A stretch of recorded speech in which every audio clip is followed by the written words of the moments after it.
In a franchise that's made a habit of choosing chaos over competence, the Cleveland Browns may have just crossed the point of no return. The internal war over rookie quarterback Shedeur Sanders has exploded into full-blown organizational conflict, and thanks to a leaked insider report, we now know just how deep the fractures run. Despite lighting up training camp with better stats than anyone else under center, Shedeur has remained stuck on the depth chart, not because of performance, but because of power. And at the center of the power struggle, Browns owner Jimmy Haslam. If you're into the real story and all the messy twists they don't show on highlight reels, go ahead and subscribe. And if you're sticking around to see how this Browns QB chaos plays out, you should definitely be subscribed. Who, in a stunning move, has reportedly confirmed interest in trading Sanders, despite pushback from his own front office. Let's be clear, this isn't a developmental question anymore. This isn't about letting a rookie grow quietly or learn the system behind closed doors. This is about a player clearly outperforming expectations, and a franchise doing everything in its power to suppress that rise. And now, thanks to Haslam's desire to assert control, it's spiraling into one of the most shocking quarterback sagas in recent NFL memory. And the timing? Even messier. Because as this drama unfolds in Cleveland, the New Orleans Saints are circling, desperate, under pressure, and looking to fix their own quarterback catastrophe. It all started with whispers. Then came the leaked stats. Shedeur Sanders, 9 for 9, 2 touchdowns, 0 turnovers in red zone drills. Higher passer rating, sharper decision-making, more command of the huddle. This wasn't a raw rookie trying to find his footing. This was a quarterback outplaying the guys ahead of him, with less opportunity. Analysts, teammates, even rival scouts were starting to take notice. He's ready. One insider reportedly told a national sports outlet. He sees the field better than half the guys who'll be starting week 1. And yet, no first-team reps, no preseason snaps with the ones, no elevation in the rotation. Why? Because Jimmy Haslam didn't want him in the first place. Sources close to the organization have confirmed that Shedeur was drafted largely at the urging of GM Andrew Berry, who saw long-term upside, leadership potential, and the rare X factor that separates starters from stars. But Haslam, he reportedly saw a media distraction, a fifth-round brand-name quarterback who would bring attention before production, a Deion Sanders narrative that he didn't want infecting the Browns' fragile QB room. And that's where the story turns personal. From day one, Haslam wasn't sold. Even after Shedeur's clean mechanics, sharp football IQ, and early leadership traits began winning over the locker room, Haslam held firm. He wanted someone else. Preferably someone quieter, less visible, less Deion. So when training camp opened and Shedeur started performing, the plan didn't change. If anything, it hardened. Coaches were reportedly told to stick to the rotation. Limit media around Sanders. Keep the reps structured. Don't feed the hype. But hype doesn't wait for permission, and neither does performance. Sanders' teammates started buzzing. Veterans praised his poise. Defensive players commented on his reads. Wide receivers began gravitating toward him during second-team walkthroughs. This was no longer a long-term project. This was a quarterback in waiting, and it was only a matter of time before the pressure became uncontainable. And then came the trade rumor. According to a source close to the Browns front office, Jimmy Haslam has opened the door to potential trade offers for Shedeur, partly to cool the media firestorm, and partly to move on from what he allegedly sees as a front office mistake. Let that sink in. The owner of an NFL franchise is actively considering trading the most electric, talked about rookie on the roster. Not because he isn't good, but because he's proving too good to be ignored. And right on cue, the New Orleans Saints entered the chat. Let's talk about the Saints for a moment. They're reeling after Derek Carr's sudden retirement. The Saints were left scrambling to find a long-term answer. Their rookie project, Tyler Shuck, has been unimpressive in camp, struggling with accuracy and pocket presence. Jameis Winston isn't the future. Taysom Hill is, well, still Taysom Hill. That leaves them with a roster ready to compete and a gaping hole under center. Enter Shedeur, a player they passed on in the draft. A decision that now looks, frankly, humiliating. Now, the Saints are reportedly very interested, and aggressively so. Their coaching staff sees what the Browns are trying to hide: a rookie with upside polish, and the type of leadership their locker room is crying out for. And now that the Browns are entertaining offers, New Orleans is preparing to make their move. They've got the draft capital. They've got the desperation. And most importantly, they've got an opportunity. Because if Cleveland is foolish enough to let Shedeur walk, New Orleans could steal one of the biggest young quarterback talents in the league for pennies on the dollar. Let's not forget, the Saints have a track record of resurrecting careers and elevating undervalued quarterbacks. And if Shedeur lands there, with a chip on his shoulder and a franchise willing to build around him, it could change the entire trajectory of the NFC South and make the Browns look historically incompetent. But back in Cleveland, the division runs deep. Andrew Berry, the architect of this roster and the man responsible for drafting Shedeur, is now facing a massive internal crisis. On the one hand, he sees a player he picked performing exactly as expected, maybe even better. On the other, he's facing a power structure that's determined to erase that success before it becomes a threat to their narrative.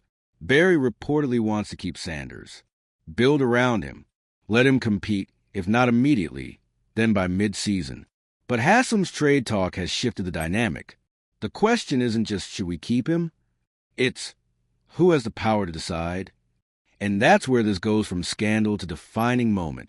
Because the Browns aren't just gambling with a quarterback's future. They're gambling with their own. If they trade Shedeur now, especially after suppressing his reps and silencing his momentum, they risk giving another team a superstar. They risk being the punchline to one of the league's most avoidable mistakes. And for a franchise already scarred by decades of quarterback disasters, that's a brutal legacy to add to the pile. Let's imagine a nightmare scenario. Shedeur lands in New Orleans. Within weeks, he's starting. He brings calm, swagger, and execution to a Saints team desperate for identity. By mid-season, he's already being labeled Rookie of the Year material.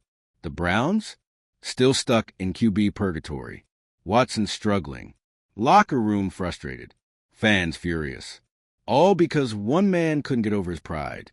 Jimmy Haslam's need to control the narrative may cost his franchise the most promising quarterback they've had in decades. This isn't just a missed opportunity. It's sabotage in slow motion. Meanwhile, Shedeur continues to handle the drama with grace. He's not calling out the staff. He's not demanding a trade. He's showing up, executing, and staying ready. Because he knows the league is watching, and the league wants him. Whether it's the Saints or another team, his value is skyrocketing. The Browns can still fix this. They can pivot. Hand him the reps. Let him compete. Show that they're capable of evolving instead of controlling. But if they don't, they'll go down as a team that let pride destroy potential. Again, and this time, they won't get to bury the story, because the entire NFL is watching. And Shedeur's star? It's only just starting to rise. Stay tuned. This saga is far from over. But one thing is certain. If the Browns trade Shedeur Sanders, they may never recover from what happens next. There's an old saying in football circles: if you're scared to start the future, you're already living in the past. And right now, the Cleveland Browns are proving just how paralyzed they are by their own legacy of missteps, ego-driven decisions, and quarterback chaos. The Shedeur Sanders saga has become less about a single player and more about the entire dysfunction within the Browns' infrastructure. At this point, the question isn't whether Shedeur is talented. That's been established. It's why, despite obvious signs pointing to his readiness and the glowing support he's getting from inside and outside the locker room, the franchise continues to stall his progression or, worse, attempt to ship him out. But here's a new layer to all this: the financial implications of keeping Shedeur benched or trading him too soon. Let's start with the reality of quarterback economics in the modern NFL. Teams that strike gold with a talented quarterback on a rookie deal are in the best position to win. Why? Because they can build around that player without having to burn half their salary cap on one contract. It's why the Chiefs were able to stack talent around Patrick Mahomes early on. It's why the Bengals made a deep playoff run while Joe Burrow was still on his rookie deal.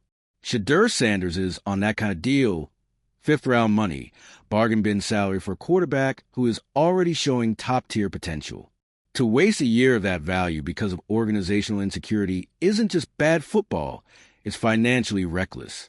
Meanwhile, if you do trade him and he explodes somewhere else, not only do you look incompetent, you now have to go out and overpay for another quarterback, either in free agency via trade or through another high-round pick. That means resetting the development clock and likely losing a year or more in a league where windows close fast. And with Deshaun Watson's deal already suffocating your salary cap, the last thing you can afford is to let a rookie quarterback with star upside walk for cheap. But we're not just talking about finances and field performance here. We're talking about brand equity, something the Browns have been desperate to rebuild after years of instability and public embarrassment. If there's one thing the franchise hasn't been able to buy, it's national respect. And guess who brings it by default? Shedeur Sanders. Because let's not forget, Shedeur isn't just a quarterback. He's a media brand. He's got national appeal, youth market traction, and the kind of digital clout that most franchises dream about leveraging. His every move gets traction. Even his workouts go viral. If the Browns had leaned into that, they could have turned the page on years of irrelevance with one player. But instead of seeing him as a cultural asset, Haslam reportedly sees him as a distraction, a threat to the traditional, tight-lipped, owner-first narrative that the Browns have long clung to, which leads to a deeper issue. This franchise still struggles with new-era leadership. They want new results with old methods. They want success, but only if it fits their mold. And Shedeur, with his confidence, swagger, and famous last name, doesn't fit. He represents a new kind of athlete, one who's not afraid to speak, post, perform, and lead without waiting for permission. And that's uncomfortable for owners like Haslam, who still expect players, especially young black quarterbacks, to know their place. That's what this is really about. It's not just fear of media attention. It's fear of losing control of the narrative. But here's the irony. The Browns are already not in control. The leaks, the media commentary, the fan reaction, the national coverage, it's all spiraling. And every attempt to suppress Shedeur's rise only makes the backlash stronger. It's a textbook Streisand effect. The more they try to downplay his value, the more valuable he becomes in the eyes of other franchises. And speaking of other franchises, don't expect New Orleans to be the only suitor. Yes, the Saints are the most desperate and obvious trade candidate. But teams like the Raiders, Falcons, and even the Patriots are lurking. All three have uncertain quarterback situations, aging starters, or recent draft picks who haven't impressed in camp. You think they would make a call the second Haslam opens the door? You think they haven't already? And if multiple teams enter the conversation, the price goes up, the narrative goes further, and the pressure on Cleveland intensifies. Now imagine how this plays out inside the Browns locker room. You got a quarterback outperforming everyone, being praised by his teammates, and your owner is shopping him to the rest of the league. What message does that send? That hard work gets you punished? That merit doesn't matter? That politics beats performance? That's how locker rooms fracture. That's how players stop buying in. And once that happens, you can forget about competing. Because culture drives winning, and right now, Cleveland's culture looks brittle. And don't think Shedeur isn't aware. Don't think his camp isn't paying attention. This isn't some wide-eyed rookie who's just happy to be here. This is someone who was raised in the spotlight, who was taught by Deion Sanders to recognize when the game off the field is more dangerous than the one on it. Shedeur knows exactly what's happening, and he's responding the only way he knows how, by keeping quiet, staying ready, and letting his play talk. That's what makes this even harder for the Browns to justify. If Shedeur were disruptive, immature, or underperforming, they'd have a narrative to hide behind. But he's doing everything right. He's putting his head down and balling. He's being a model rookie. He's doing interviews the way a franchise QB would. He's making teammates believe. And the Browns still can't bring themselves to reward that. That tells you everything about who's really running the show. Let's shift to another angle. Fan engagement. You want to talk about numbers? Shedeur is already becoming one of the most followed Browns players online. Go look at Instagram, Twitter, TikTok. The engagement on content featuring him is light years beyond most rookies. People care. And in a league where visibility equals value, that should be a huge signal. NFL franchises don't just need wins. They need faces. Players who sell jerseys, drive ratings, and create emotional buy-in from the fan base. Cleveland has that in Shedeur, and they're wasting it. Every week he's benched is a missed opportunity. Every quote about slowing things down or letting him develop feels more and more like a cover for the internal dysfunction that's rotting this franchise from the top down. And if he is traded, the consequences will be legacy-defining. For Haslam, a final confirmation that ego matters more than winning. For Andrew Berry, a betrayal of the only draft pick that could have secured his future. For the fan base, another heartbreak in a long line of false promises and self-inflicted wounds. And for Shedeur, a launch pad. Because let's be honest, once he's free of this mess, there's a good chance he takes off. New Orleans, Atlanta, Las Vegas, whoever gets him, they'll build around him. They'll hand him the offense, the keys, and the respect he deserves. And he'll prove, on national stage, that Cleveland had everything it needed to change its future and still chose dysfunction. And when that happens, the Browns won't be able to tweet their way out of it. The fans won't forgive it. The media won't ignore it. And the NFL will once again add another line to the long, embarrassing book of Cleveland Browns quarterback disasters. But this one will hurt more than the rest, because this one was preventable. This wasn't a bad pick, or a bust, or a fluke injury. This was a win sitting right in front of them, and they chose to walk away, not because it didn't work, but because it didn't fit the image they wanted. It's the oldest story in football, but when it ends, it always ends the same. The player rises, the team crumbles, and the fans ask, how do we let this happen? The clock is still ticking. The window is still open, but not for long. Shedeur Sanders is ready. The league is watching. And the Browns? They're one bad decision away from handing another team the future. Here's something that no one inside the Browns building wants to admit. But the writing is all over the walls. The locker room is shifting, and it's shifting toward Shedeur Sanders. Not because he's campaigning. Not because he's politicking behind the scenes. But because players, unlike executives and owners, know real talent when they see it. And more importantly, they know when someone's getting done dirty. And what's brewing in Cleveland isn't just a personnel mistake. It's a trust fracture. In the NFL, few things matter more in a locker room than consistency. Guys want to know that performance equals opportunity. That if you do your job, you'll be rewarded.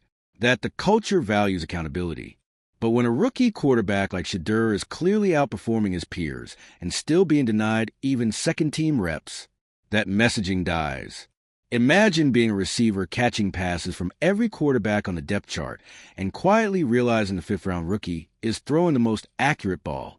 Imagine being a linebacker in practice drills and watching your team leader under center show more calm and command than the guy earning $230 million. And then watching that same rookie get demoted in the name of development. How do you reconcile that? You don't. You just lose faith in leadership. That's the long-term damage the Browns don't seem to see coming. Even if they patch things over with another mediocre season or protect the status quo for a few more weeks, the locker room will remember who earned it and who was protected. And when things go sideways, as they often do in Cleveland, it's that silent resentment that eats teams from the inside. And this isn't just about offense. Defensive players are watching too. They're watching Shedeur pick apart second and third-string defenses.